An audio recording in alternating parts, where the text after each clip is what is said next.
It appears that Republicans are launching a full-scale assault on the First Amendment in the red states.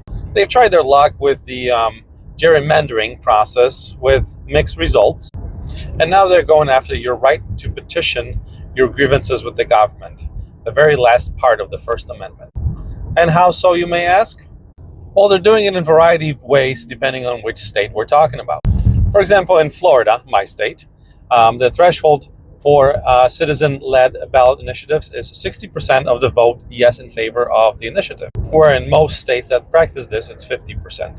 Also, Governor DeSantis signed a few laws that are now severely undermining the petition gathering process, requiring higher threshold for signatures, which means also additional costs to such endeavors. North and South Dakota and Utah are also on a bandwagon to up the number to 60% of yes votes to approve a citizen-led petition. If you remember, in 2024 in Missouri, there was a citizen-led amendment to allow for abortion, for safe abortion, and it passed. And the Missouri legislature has been trying to abolish that ever since. And to combat future petitions led by citizens, they are now working on this legislature that would require that the threshold for approving a voter-led legislation is met in all 8 districts, meaning that all 8 districts have to pass with a simple majority. Even if you have 95% people from the entire state voting yes in favor of a petition, however, one of the districts votes no, then the entire petition fails.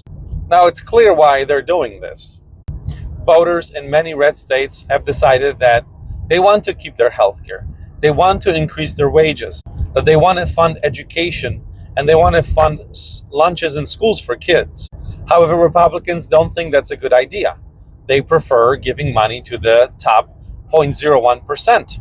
And of course, they're trying their hardest to appease Donald Trump. You don't need a PhD in political science to realize that this actually is going to negatively affect every one of us, well, with the exception of the top elite, the 0.01% of the top earners.